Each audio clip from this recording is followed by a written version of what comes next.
Olá, eu sou Malu Ribeiro, diretora de Políticas Públicas da Fundação SOS Mata Atlântica. Estou aqui como anfitriã do podcast da Frente Parlamentar Ambientalista, com a nossa querida doutora Sueli Araújo, que é especialista em políticas públicas do Observatório do Clima e que está conosco aí na luta pela contenção de danos, pela pauta ambiental no Congresso Nacional. E o nosso podcast de hoje vai falar sobre o pacote da destruição, um conjunto de projetos de lei que tramitam no Congresso Nacional e que foi batizado por jornalistas e pela sociedade, principalmente por lideranças de movimentos ambientalistas, socioambientais, pesquisadores, cientistas, como pacote da destruição. Esse pacote da destruição traz, então, vários projetos de lei que a gente vai estar discorrendo aqui, tramitam no Senado e no Congresso Nacional e poderão ser votados agora, nesse momento pós a eleição, que a gente tem um período aí, né, Sueli, entre a troca da atual legislatura, a posse dos eleitos, né? E é um momento muito perigoso porque a sociedade tende a relaxar e não prestar atenção nas votações, ainda mais que essas votações têm ocorrido de forma virtual, ou seja, sem a presença da sociedade e dos congressistas ali nos corredores, nas comissões e etc. Então, para falar sobre isso, Sueli, eu peço que você apresente para a gente um quadro dessa situação e um resumo desses PLs. Bom, vamos lá. Tentar explicar para o pessoal o que nós chamamos pacote da destruição. Desde o início do governo Bolsonaro, os parlamentares que atuam em meio ambiente e as organizações ambientalistas passaram a acompanhar um conjunto de proposições legislativas que, se aprovadas, elas vão gerar retrocessos muito graves na base da normativa da política ambiental no nível de lei em senso estrito, né? Porque as boiadas do ex-ministro Salles, as boiadas do governo Bolsonaro, elas se concentraram principalmente em atos infralegais, decretos, instruções normativas, portarias, né? Até despachos interpretativos que eu nem sabia que existia, em toda a minha vida eu não tinha visto presidente do IBAMA assinando despacho interpretativo. Então, o foco deles foi principalmente em atos nos quais o poder decisório estava com o executivo, né?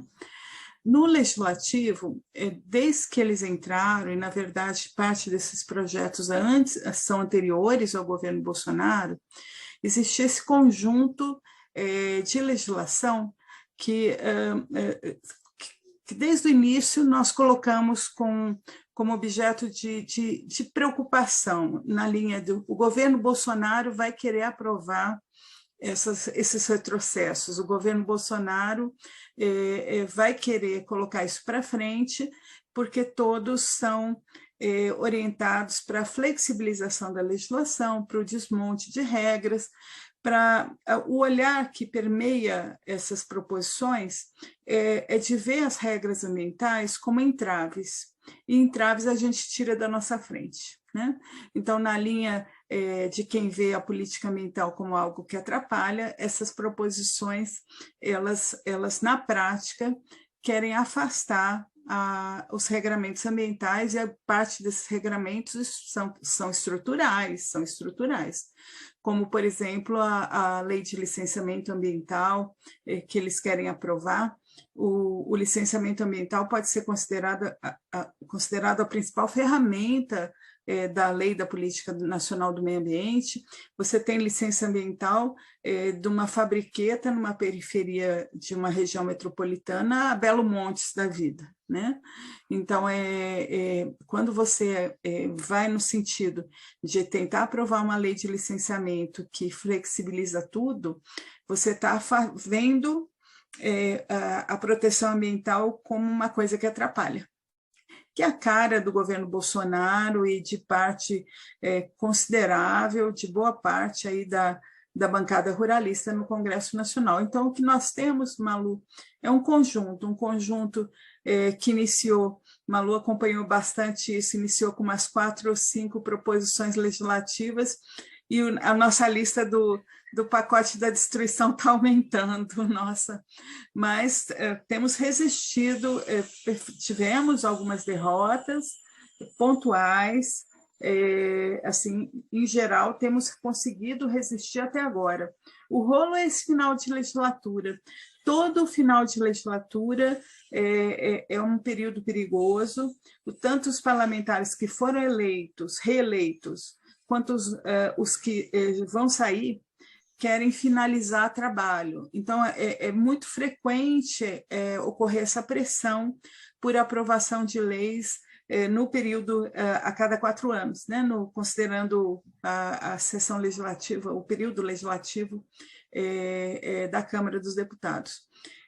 Neste ano, provavelmente a pressão vai ser maior, porque nós estamos muito polarizados em relação à política ambiental, né?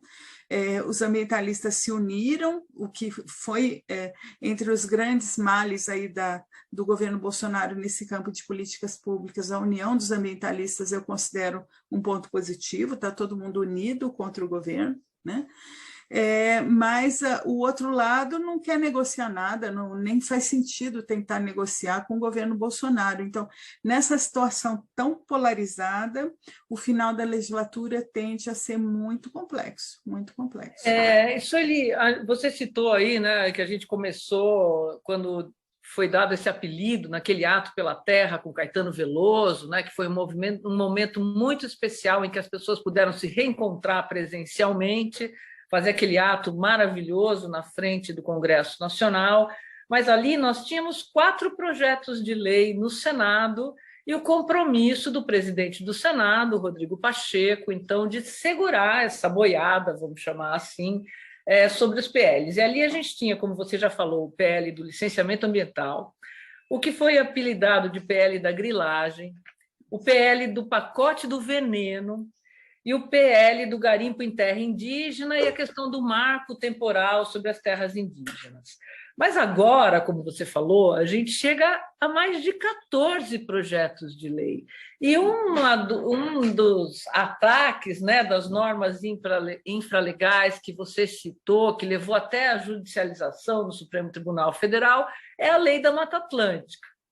A Lei da Mata Atlântica é o único bioma brasileiro que até hoje tem uma lei especial da sua proteção, né? Os demais biomas ainda não têm.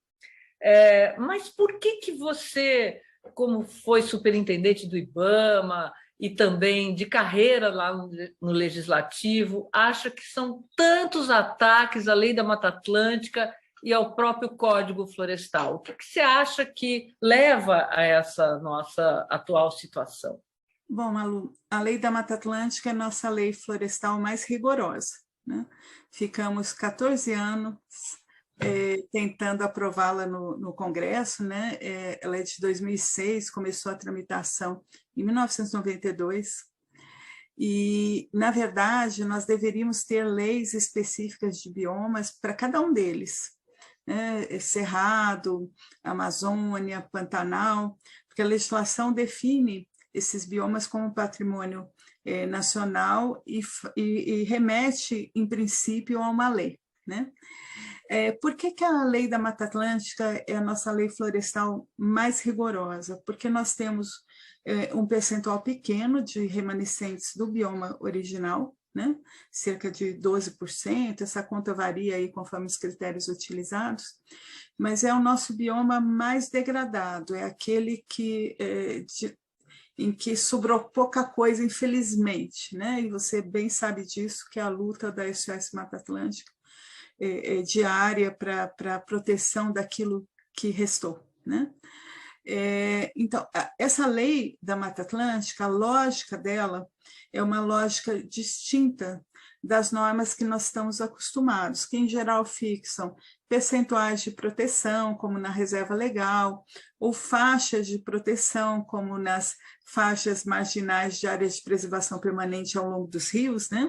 50 metros, 500 metros.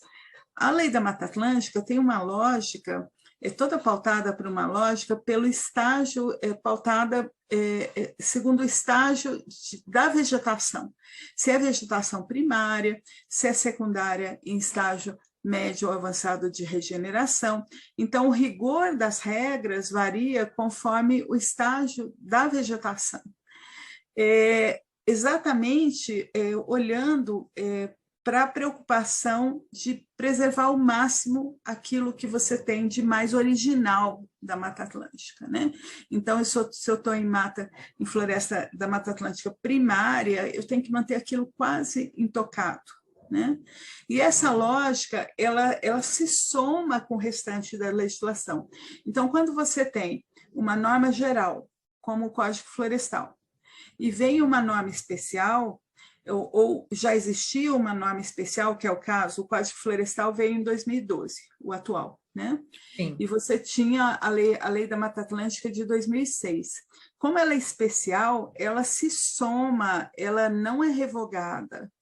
Como é que, então, não é exatamente o Código Florestal não se aplica à Mata Atlântica, não é isso. Se aplica, só que você tem uma camada maior de proteção, uma camada a mais. Então, além do olhar geral, tem que ter reserva legal, tem que ter APP, você tem que olhar o que tem que ser protegido segundo a definição da lei da Mata Atlântica. Que tipo de vegetação está lá? É vegetação primária? Então, não basta a metragem que está lá em APP, tem que proteger toda a vegetação primária.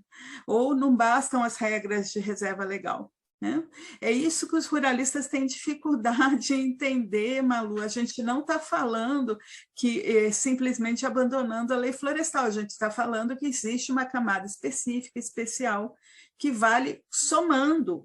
E quando houver conflito, vale a lei mais protetiva, que é a lei da Mata Atlântica, e não a lei florestal. Né? Isso é regra básica de direito, isso é a lei de introdução às nossas normas, ao direito brasileiro, a lei de introdução ao Código Civil. Isso tem claro lá, olha, bem claro, desde de décadas está escrito isso na lei de introdução, que a norma especial ela fica preservada com relação às normas gerais, ela vale sobre aquilo. Então, na divergência, vale a lei da Mata Atlântica.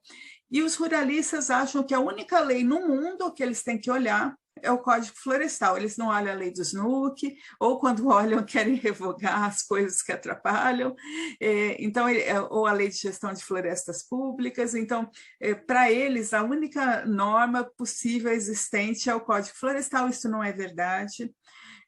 Existe uma pressão já há anos para a flexibilização da lei da Mata Atlântica. Existem alguns estados negando vigência à lei na prática, inclusive o Ministério Público está encabeçando processos por isso. Há estados do sul do país negando vigência, e no Congresso, ultimamente, nós estamos sofrendo muitos ataques, principalmente a partir de um projeto de lei, tem mais de um, mas um projeto de lei que está para ser votado na Comissão de Meio Ambiente da Câmara dos Deputados, que, em princípio, trata de campos de altitude na Mata Atlântica. Qual é o problema? Na hora que eles fazem substitutivos, primeiro, o problema é que os campos de altitude, ecologicamente, são super importantes, ponto. Esse é o primeiro problema. Né? E fazem parte da Mata Atlântica. E fazem parte da Mata Atlântica, o IBGE tem certeza disso. Né? Isso não é uma questão política, isso é uma questão geográfica, biológica, ecológica, né? Ele faz parte, o IBGE assina embaixo lá no mapa, né? Mas para piorar, quando eles fazem os substitutivos nesse processo, eles começam a mexer na lógica da lei inteira. Na verdade, eles querem abrir um precedente com os campos de altitude para começar a desagregar todas as regras sobre a proteção da Mata Atlântica, para beneficiar poucos, na verdade, produtores, o número não é tão grande, para culturas muito específicas. Eu lembro quando eu estava na presidência do IBAMA, a pressão era para flexibilizar o uso dos campos de altitude, até parece brincadeira, para plantar batatas. Isso é verdade, não é uma brincadeira. E o plantio de batata, ele revolve todo o solo, não sobra gramínea nenhuma. Você fica todo exposto. né? É degradação pura, né? E era grande demanda, há uns anos atrás, era por causa dos batateiros. Hoje já está mais generalizado, eles querem regularizar as ocupações nos campos de altitude. Na verdade, brecha. Isso que você fala, para ilustrar, né, para quem está nos ouvindo, deixa claro que o que se busca é uma anistia para quem desmatou, né? Porque se a gente tinha a lei da Mata Atlântica e um código florestal mais restritivo, valia até um certo período aquela legislação, e a lei da Mata Atlântica continua valendo, não é porque aprovou o código florestal em 2012 que ela deixou de valer. E eles querem, então, anistiar os desmatamentos, anistiar as licenças, entre aspas, que foram concedidas à revelia da lei, né? Agora, você fala ainda, Sueli, acho que mais importante do que falar, a gente ficar falando aqui em números de leis, porque são muitos, né? São mais de 14, essa guerra de mapas, né? Então, o não reconhecimento de um mapa que tem base científica, feito pelo IBGE, que foi consolidado, que está aí há anos, como é que você vê isso? Quer dizer, uma negação da ciência? Com certeza, é negação da ciência, mas proposital. Eles sabem muito bem que, tecnicamente, todos esses ecossistemas fazem parte do bioma. Na verdade, essa guerra de mapas, ela permeou os 14 anos de tramitação da Lei da Mata Atlântica, principalmente os representantes do estado de Santa Catarina, na época. Hoje está mais espalhada a oposição, mas os representantes de Santa Catarina queriam tirar a região das Araucárias, como se a região das Araucárias não integrasse a Mata Atlântica. E até incoerente, porque o estado de Santa Catarina tem um percentual de área protegida grande, e aí, ao mesmo tempo, eles não reconhecem, não valorizam o que eles mesmos têm, né? É absolutamente contraditório. E isso continuou. Recentemente, Malu, eu vi um documento da Federação da Indústria do Estado de Minas Gerais, com propostas para o próximo governo. Tinha muita coisa de mineração, mas tinha uma das propostas que eu ri com vontade de chorar, né? Que era que o próximo governo mudasse o mapa de vegetação do IBGE como se isso fosse possível, como se fosse uma decisão política e não técnica. Estava na lista mudar, como se fosse aprovar uma lei, sabe? Mudar o mapa de vegetação do IBGE, no caso, para beneficiar lá a região atividade minerais. Agora, a gente tem aí o cenário, né, de uma mudança no Congresso Nacional, com um número bastante interessante de parlamentares que se colocam neutros em relação à questão ambiental, né? Por exemplo, pessoas que foram eleitas com a pauta da proteção animal, que é o animal doméstico, os pets, e outros que vieram caracterizados como antiambientais. Como é que você vê esse novo Congresso Nacional? Você acha que essa resistência ela vai ter que se manter, ou a gente tem condições no cenário A e cenário B do resultado do segundo turno em ter um Congresso mais sustentável, digamos assim? Bom, Malu, nós temos um pedacinho ainda de ano de luta, né? Eu temo principalmente nesse final do ano pela aprovação da Lei do Veneno, porque ela está na fase muito final de tramitação, né? A proposta da nova lei dos agrotóxicos começou no Senado vários anos atrás, foi para a Câmara, onde foi feito o texto bomba, o texto que acaba com qualquer controle de agrotóxicos no país, e isso voltou para o Senado. Então, está na última fase. A tendência será a aprovação do texto Câmara, porque os ruralistas estão todos alinhados, né? E esse texto, inclusive, some, é importante o pessoal saber, com a proibição de registros de produtos carcinogênicos, mutagênicos, teratogênicos ou que causem distúrbios hormonais. É essa a finalidade deles, viu, gente? O resto tudo é enrolação. Tirar poder do IBAMA, tirar poder da Anvisa faz parte do jogo. Mas o que eles querem mesmo é sumir com essas proibições, tá? E esse texto está lá no Senado, pronto para ser votado, sem manifestação da Comissão de Meio Ambiente, o que é terrível, né? O que é terrível.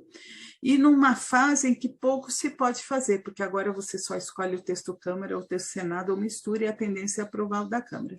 Então, esse, para mim, eu estou bastante preocupada, e tem uma chance grande também de aprovarem a proposta de autocontrole agropecuário, porque o governo Bolsonaro escreveu e assinou na mensagem presidencial que, já que eles não têm dinheiro para fiscais agropecuários, agora cada um vai controlar o seu produto. É incrível, mas está escrito lá.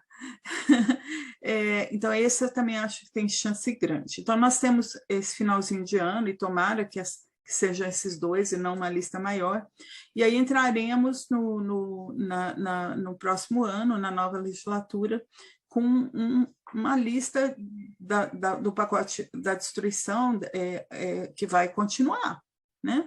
Então, vai continuar a lei do licenciamento lá para ser decidida, com o texto terrível que veio da Câmara e que está no Senado.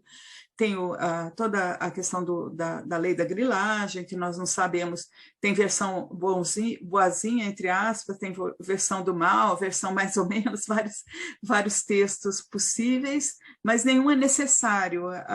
O Brasil não precisa flexibilizar normas de regularização fundiária, porque elas já estão flexibilizadas para o pequeno agricultor, para o agricultor familiar, para quem precisa. O que eles estão querendo, na verdade, é usar os aspectos flexibilizadores do pequeno, estender isso para os grandes grileiros, é isso que está em pauta. E toda a pauta indígena, de ataque aos direitos indígenas, né? Então, tudo isso vai continuar na minha leitura pessoal. Como é que eu estou vendo esse quadro político? Se nós pegarmos em termos de oposição, partidos mais progressistas e parlamentares mais progressistas com direitos sociais e parlamentares mais de direita, o quadro até que não mudou muito, teve uma piora que não é grande, mas qual é o problema, Malu? Estão entrando no Congresso figuras muito barulhentas, muito mais polêmicas, né? E sumindo, e nós perdemos parlamentares mais que faziam esse equilíbrio, tentavam fazer um pouco esse equilíbrio entre os lados. Então, o Congresso está mais polarizado. Então, em termos quantitativos, se a gente pega progressistas e de direita, talvez a diferença não pareça tão grande, mas pelas figuras, né? Ricardo Salles no Congresso, né? Senado, né? O Senado muda muito. Senadora Damares, né? O SAFE, né? Então, assim, tem figuras muito barulhentas que vão dar muito trabalho. Temos também ganhos do nosso lado, né, com figuras como a ex-ministra Marina Silva e outros, né? Então, assim, o quadro ele mudou, mas para a gente dizer o que pode ocorrer com o pacote da destruição, eu acho que nós vamos ter que ver o resultado das eleições presidenciais, porque o centro no Congresso Nacional, o centrão, principalmente os ruralistas, eles costumam, não sabemos se isso vai continuar, mas eles costumam pular para o barco do governo, qualquer que seja o governo. Né? É verdade. Se o PSOL eleger um presidente do PSOL, é capaz deles virarem PSOL desde criancinha. Né? Então, por que eles fazem isso? Porque eles dependem, no dia a dia, de recursos governamentais, via plano safra, eles estão acostumados todo ano a ganhar seu perdão de dívida, né? Isso é recorrente no Congresso. Então, o empreendedorismo nessa área é historicamente no país, desde do começo do século XX ou antes, ele é muito dependente do apoio governamental. né? Então, eu acho que nós vamos ter que fazer uma análise, vamos dizer, no caso da eleição do candidato Lula, nós vamos ter que ver imediatamente depois quantos vão pular no barco do governo, porque isso pode atenuar, sim, né, esse risco de aprovação do pacote da destruição. No caso de reeleição do presidente Bolsonaro, aí é a tragédia, a perspectiva de tragédia, porque aí nós não vamos conseguir segurar esse pacote todo, Malu, é muita coisa. O que os parlamentares... E aí, o pacote da destruição será da destruição das instituições, da democracia. Aí é o caos, guerra de Constituição, né? Isso, guerra de todos contra todos, nenhum cuidado com a proteção ambiental. A visão desse pessoal é uma visão de crescimento econômico pautado não só na destruição ambiental, mas também com alianças com a criminalidade, né? Então, você tem parcelas do nosso território largadas na mão de criminosos. É isso que está acontecendo, por exemplo, em uma boa parte da Amazônia, né? E você tem uma mistura hoje de recursos vindos de tráfico de drogas, de tráfico de armas, até de tráfico de pessoas, com crimes ambientais, é tudo misturado hoje. Garimpo ilegal, invasões de terra pública, invasões de UCs, né? Terras indígenas. Então, nós temos 20 mil garimpeiros na terra indígena Yanomami. Para vocês terem ideia do que significa, nós temos 5.570 municípios no país. Cerca de 4 mil não tem 20 mil habitantes, somando área urbana e rural. Nós temos 20 mil garimpeiros na terra indígena Yanomami, e com o domínio nessas atividades criminosas, lá no caso específico, parece que é PCC. Tem até acadêmicos que mapeiam, aqui é PCC, aqui é Irmãos do Norte, aqui você fala, nossa, eu não acredito que isso é Brasil, que nós chegamos a esse ponto, né? Então, não que não tivessem esses problemas antes, mas está muito pior, está numa situação de caos, e a reeleição, especificamente do ponto de vista da política ambiental, significará a destruição completa das nossas regras, daquilo que a gente vem construindo a vida toda, né, Malu? É isso que eu sinto que está acontecendo quando eu vejo nesse governo. É como se eles tivessem... Eu e todo mundo que trabalha nessa área durante boa parte da sua vida, a impressão que me dá é que eles estão tentando destruir tudo aquilo que eu ajudei um pouquinho a construir, que eu passei 40 anos tentando ajudar, né? Eles foram eleitos com esse discurso, né? Vamos mudar tudo, vamos acabar com tudo isso daí, vamos tirar o Estado do cangote do produtor, como se o Estado fosse um paquiderme que empaca, né? Um modelo de desenvolvimento que o mundo não aceita mais. E aí que eu queria perguntar para você, como aí nossa liderança do Observatório do Clima, a gente está à véspera da COP27, e duas situações me parece que afetam diretamente a COP27. Uma é a guerra, né? A guerra da Ucrânia, a movimentação do eixo político-econômico, mudanças na comunidade europeia, onde a gente teve recente mudança lá no primeiro-ministro britânico, e essa situação polarizada aqui no Brasil. Então, você acha que para a emergência climática que a gente está vivendo, essas posturas políticas elas vão tender a se alterar por conta da pressão internacional ou não? Bom, o Brasil tem sofrido, no caso específico do Brasil, nós temos sofrido pressão da comunidade internacional durante todo o governo Bolsonaro, com razão. O Brasil não é santo no quadro geral de emissões de gases de efeito estufa. Nós, conforme o critério utilizado, nós somos considerados o 5º ou 6º maior emissor do mundo. Nossas emissões, 46% de nossas emissões são derivadas do que a gente chama mudança de uso da terra, isso é basicamente desmatamento, então exatamente porque nós estamos destruindo nossas florestas, nós estamos entre os grandes emissores de gás de efeito estufa, então nós não estamos bonzinhos nessa história como o governo costuma propagandear. Né? Sim, nós temos uma boa parte do nosso território com floresta, mas nós estamos destruindo em uma velocidade inaceitável, inaceitável, com impactos para o nosso país, um tiro no pé do próprio agronegócio, que está tendo que trabalhar com culturas cada vez mais resistentes à falta d'água e ao calor, isso já é realidade. Né? No caso da Amazônia, não sei se todos sabem, a Amazônia é uma verdadeira bomba d'água, e os rios voadores vêm pela corrente do ar para o centro-sul do país. Essa corrente bate nos Andes e retorna para o centro-sul do país, esse é o sentido dela. Então, a umidade do centro-sul do país, o coração do agronegócio depende muito da Amazônia. Então, assim, isso sem falar em biodiversidade, Malu, e um monte de outros problemas, né? Mas hoje a situação é bastante complicada e o Brasil tem se portado durante todo o governo Bolsonaro numa posição muito ruim nas negociações internacionais, como se tivesse assim, sequestrado a floresta, sabe? Assim, se não me pagarem, eu não protejo. É quase uma declaração que eu sequestrei, né? Está aqui, a floresta é minha, vocês me pagam, senão eu vou destruir. É como se fosse, senão eu vou matar, né?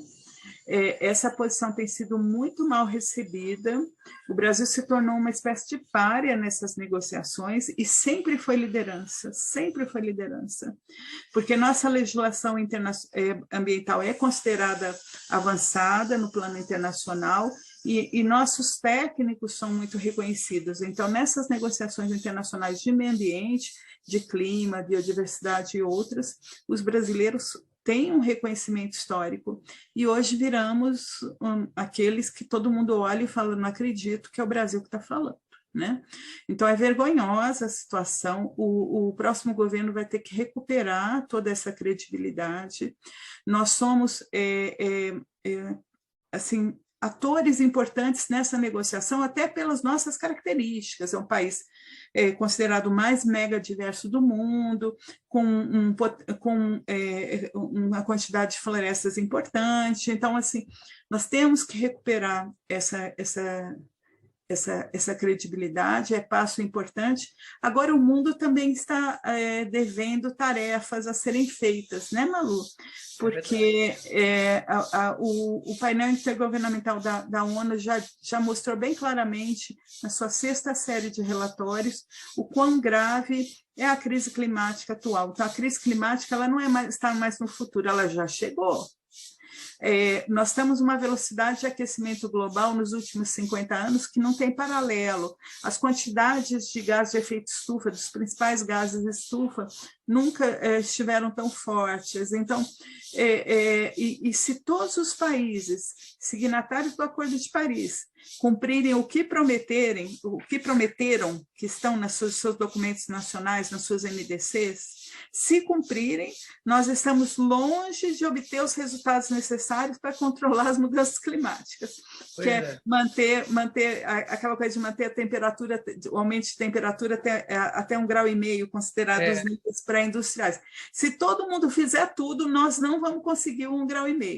E eles não estão fazendo o que está nos seus documentos nacionais, e aí a coisa da guerra está atrapalhando. Mas, então, não é só o Brasil que está com problemas, né? E isso vamos ver na COP do Egito agora, em novembro. Porque, na verdade, está faltando um compromisso internacional, mundial, realmente de você ver a crise climática e tomar medidas mais severas, mais fortes do que estavam planejadas. Agora, o Brasil, nesse quadro que já é enrolado, o Brasil está conseguindo se destacar na parte negativa, né? Então, o mundo está com problemas, mas o Brasil está pior, porque ainda está se colocando num ponto de retrocesso do que ele tinha, né? Inclusive, nos seus compromissos frente ao Acordo de Paris, o Brasil está cometendo o que a gente chama pedalada climática, porque o Acordo de Paris fala que os países, nos seus documentos ao longo dos anos para o acordo, tem que ser sempre mais ambiciosos em termos de redução de emissões. E o Brasil faz umas maracutaias lá de números, que eles botam uns percentuais que parece que ele está sendo mais ambicioso, só que eles mudam a base de cálculo. É como o desmatamento, né? Eles negam, aí a culpa é do monitoramento, eles torturam a nossa NDC e estão cometendo, isso está judicializado, estão cometendo o que a gente chama de pedalada climática. Então, até torturar os números no Acordo de Paris, o governo Bolsonaro está fazendo. Agora, toda essa maquiagem, ela tem efeito só negativo, porque, na prática, a gente vê eventos extremos cada vez mais intensos, vê o mapa dos nossos biomas diminuindo, né? Os biomas mudando sua característica, um processo de semiárido entrando quase num processo de desertificação, crise hídrica em regiões onde a gente não estava acostumado, erosão costeira. Savanização de parte da Amazônia, né? Perda de áreas úmidas, né? A quantidade de perda de cobertura hídrica que nós tivemos é assustadora. Agora, você vê, Sueli, diante desse cenário, eu acho que a gente aqui, nós estamos num podcast da Frente Ambientalista, né? Você vê margem para essa união da sociedade civil, das organizações, com outros movimentos, para que a gente tenha agendas positivas no meio de todo esse lamaçal e esse caos que a gente está vivendo até agora? Bom, Malu, eu acho que, em primeiro lugar, a gente tem que mudar o presidente. E desde o tempo todo, agora nós temos um candidato específico que significa mudança. Mas qualquer que fosse a opção, o primeiro passo seria retirar o presidente Bolsonaro. Eu não vejo perspectiva com a permanência do presidente Bolsonaro no poder, pela visão pessoal mesmo dele em relação à questão ambiental, ou na questão socioambiental, que é mais grave, porque é uma visão de retrocessos que também afeta direitos dos indígenas, direitos dos quilombolas, direitos dos caiçaras, e outros povos e comunidades tradicionais. Também direitos dos mais pobres nas áreas urbanas, né? Porque quem sofre as piores consequências de tudo isso nas áreas urbanas é a população mais pobre, né? Então, assim, com o presidente Bolsonaro, eu não vejo saída, mas é importante, assim, em relação à sociedade civil, sim, a ampliação é passo necessário.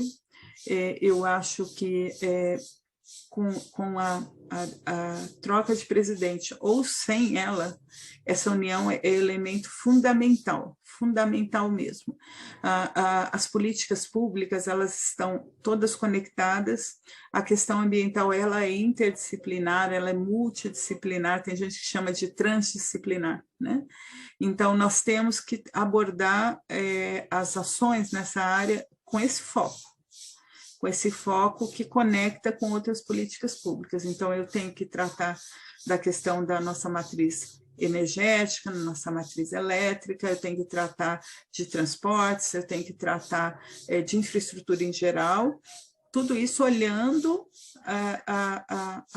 os parâmetros ambientais. Então, essa visão integrada, ela impõe atuação dos movimentos de forma unida, e propostas que integrem as soluções. Eu acho que tudo isso é caminho, né?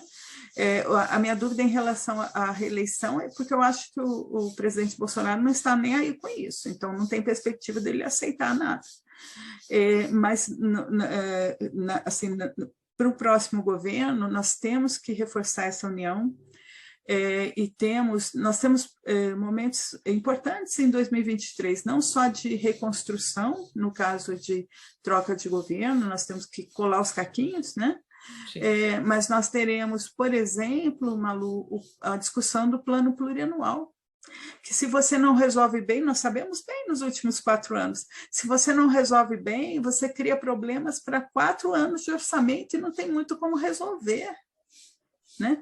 Nós temos que nos livrar dessa praga do orçamento secreto, que na verdade não é tão secreto, ele é só muito complicado de achar os dados até estão são, nos sistemas de acompanhamento de orçamento, você consegue achar depois de muito esforço mesmo. Eles não é bem secreto, é orçamento escondido, né? Para você conseguir fazer a conexão entre quem indicou a emenda, como é que foi aprovada, se foi executada, quem está recebendo, é uma confusão. Mas nós temos, em 2023, desafios grandes e esses desafios têm que ser concretizados, têm que ser implementados, enfrentados de forma coletiva. Uma coisa que eu acho que o governo Bolsonaro causou no meio dessa tragédia toda, um ponto positivo, acho que até eu já comentei, a questão da união das entidades socioambientalistas. Nós temos que ter bastante cuidado e muita atenção para essa união permanecer também no governo Lula. Porque, por vezes, a gente ficava discutindo coisas internas do movimento, né? Isso não é importante, o importante é reconstruir. E essa reconstrução é coletiva. E acho que tem algumas questões que são extremamente importantes, a gente já vai chegando ao final aqui, mas para chamar a atenção, para que a sociedade civil volte a participar do parlamento, né, das discussões, exija o funcionamento das comissões permanentes, de audiências públicas para poder debater, trazer conhecimento para os projetos de lei, né? Projeto de lei não é pão de queijo, não é só lobby setorial, entendendo que as florestas, a água, os recursos naturais são patrimônios coletivos, ou seja, são bens nossos, de toda a população, e é dever do Estado proteger, garantir o uso sustentável e dar condições de governança para a sociedade civil. Agora, sem democracia, né, com as instituições funcionando plenamente, é difícil que a gente conseguir garantir essa governança, mas um caminho que não precisa ser só a judicialização, a gente ainda conta com o Supremo Tribunal Federal, agora temos aí, né, uma ministra que assumiu a presidência do Supremo com votos muito importantes, né, para a agenda ambiental, uma ministra muito sensível, né, à agenda coletiva, né, da sociedade, e a gente teve que aprender, não é, Sueli, a conviver, você é advogada, mestre nessa área, mas a sociedade civil teve que aprender a conviver com o Supremo Tribunal Federal, que era tão distante da sociedade e hoje vem sendo tão atacado justamente porque acolhe a defesa da Constituição de 88. Então, eu pediria para você fazer o seu encerramento, as considerações finais aqui, dizendo para você que nos acompanha que todos esses projetos de lei que a gente citou aqui, os 14 PLs do pacote da maldade e outros que possam ser de seu interesse, como a proteção da fauna, dos oceanos, o combate ao uso do plástico, os resíduos sólidos, o combate à caça ilegal, tudo isso está no Observatório de Leis do portal da Frente Parlamentar Ambientalista. Esse nosso bate-papo continua nas redes sociais da Frente Parlamentar, no Instagram, no Facebook, no LinkedIn e no YouTube. Então, continue, mande sugestões para a gente, vamos aumentar esse papo e fazer da Frente Parlamentar Ambientalista uma frente de acolhimento dos interesses da nossa sociedade no parlamento, uma voz distoante que possa se transformar aí num eco do bem para o Brasil que a gente quer para todos, para todas e para todos. Não é, Sueli? Suas considerações. Bom, eu queria agradecer o convite. Esse ponto final que você destacou de como está o trâmite regimental no Congresso é muito importante. É importante que a sociedade entenda o que está acontecendo. Nos últimos anos tem ocorrido restrições aos direitos da oposição, da minoria. Veio a Covid e eles fizeram normas que eram necessárias para aprovar rapidamente as medidas legislativas, né, para enfrentamento da pandemia. Mas o que aconteceu? A partir daí, eles mantiveram restrições que só fazem sentido no meio de uma pandemia em que ninguém pode ir para o Congresso Nacional, né? E mantiveram. Então, hoje, na verdade, de uma hora para outra se votam proposições sem ninguém ver o texto, né? Às vezes o texto aparece 6 horas da tarde, 10 horas da noite já votou o projeto de lei. Então, assim, está ficando muito complicado em termos de qualidade da democracia. Essa luta para se voltarem com regras justas no processo legislativo ou para eliminar, corrigir esses retrocessos, é uma luta também para 2023, com certeza, e uma luta necessária, né? Um justo processo legislativo faz parte dos elementos garantidores da democracia, né? Então, esse também é um ponto de atenção que vai muito além da pauta ambiental, né, Malu? Isso vale para todo mundo, e acho que quanto mais pessoas envolvidas nesse esforço, mais importante, mais resultados a gente pode ter. E nós temos aqui, né, dentre aquilo de uma agenda positiva que trouxemos para o Brasil nesse momento de resistência, né, junto ao Congresso Nacional, 2 projetos de emenda à Constituição que são os mais importantes para a nossa sociedade, para o futuro do Brasil daqui para frente: a PEC do clima e a PEC da água, né, que garante incluir dentre os direitos fundamentais dos brasileiros e brasileiras a segurança climática e a água de qualidade e quantidade para todos os brasileiros, né? Malu, só assim, na linha de esperança, né? Assumindo a troca de governo, nós sempre tivemos um Congresso com uma força grande dos ruralistas, com parlamentares conservadores que não entendem a questão ambiental, a importância da questão ambiental, e mesmo nesse quadro adverso, nós conseguimos aprovar a Lei da Mata Atlântica, a Lei de Crimes Ambientais, e por aí vai, né? A Lei dos Resíduos Sólidos. Então, assim, o que nós precisamos é de normalidade.